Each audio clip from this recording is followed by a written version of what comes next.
assault. But at least two of the accusers are being challenged. Anthony Gilberthorpe is challenging the story being told by Jessica Leeds. Leeds says Trump molested her on a plane several decades ago. Anthony says he was on that plane, and he's here with me now. All right, good evening, Anthony. You are a Brit. You're from the UK, yes. And I understand you just arrived this afternoon. Is that correct? I've flown over for this purpose. Okay. Now, how did you hear about this claim by Jackie Leeds from decades ago? It first came to my attention on Thursday morning, and within the hour, I had contacted Trump's lawyers to tell them exactly what I did know about this woman. Okay, how did you know that this woman who was accusing Donald Trump was the same woman on a plane that you were on? I instantly recognized her. How did you know? Recognized her as the woman I shared a flight with for 3 hours and conducted numerous conversations. But what was it about her? Did she look the same? Or what brought your attention to her? It was a photograph of the time, and I recognized her, and it is without doubt that woman. Okay. Do you have any connection to the Trump campaign or organization? None whatsoever. I would be here tonight to defend whether it be Trump or Obama or Clinton. Tell me about you. What is the worst thing that you have done? Because we're going to find out about it one way or the other. The internet's full of it. They're in overdrive. And frankly, let this be testimony to the weaponry that I have. I will prove that I was on that flight with that woman and that I was witness not to any sexual misdemeanor on the part of Trump. That man did not sexually assault that woman. Why should I believe you? Why should anyone believe you? Are you credible? I'll tell you why, Judge, and here's the reason. I know the timeline, and let me just briefly tell you of that timeline. The story came out.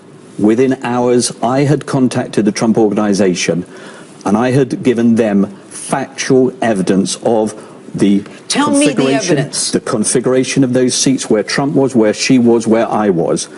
That was just after she made no mention whatsoever of a witness. It was she, not I, that several hours later... She talks about a man, and that man was you. She did not in the first statement. Or the second statement, she talks about a man. And this is so important, really, Judge. It was between that first and second statement that I gave my evidence to Trump.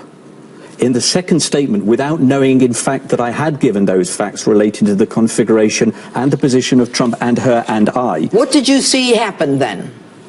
Great conversation. She was hugging the limelight. She was after him. How do you know? He did not touch her. How do you know that?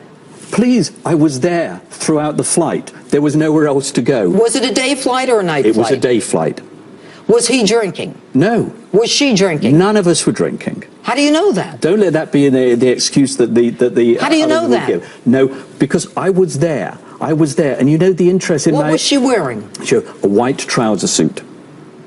And you know the interesting thing? It was the stewardess that was in attendance at all time because it was a first-class cabin, and yet that was the flight attendant that mysteriously disappeared for 15 minutes whilst this sexual encounter that she said happened.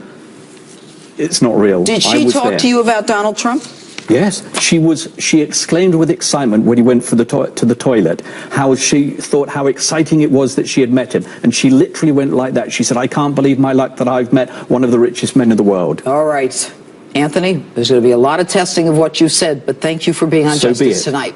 And another woman who has accused Trump of sexual misconduct is a former apprentice, Summer Zervos, who says Trump kissed and groped her in a hotel room. With me now is Summer's cousin, John Barry.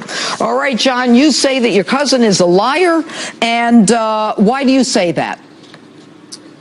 Well, Judge Pirro, I worked at Sonny's restaurant in Huntington Beach with her for about 6 months, and actually, I've never voted, and she absolutely turned me into a Trump lover. I really didn't care for Trump in the past, but I started watching videos. So after she is on The Apprentice, she talked you into being a Trump supporter? Basically, at the restaurant, she started telling me about all the good things he does. When the cameras aren't there, he'll go to children's hospitals to visit burn victims. And so anyways, I just, when I saw her on TV crying, I felt like she did a 360-degree turn. I've got 20 seconds. there is a letter here, an email to Trump's people. She has a restaurant inviting Donald Trump on April 14th to come to her restaurant when he came to California. She has a restaurant, and it's suggested that he didn't come, and therefore she's angry with him. Does that make sense to you?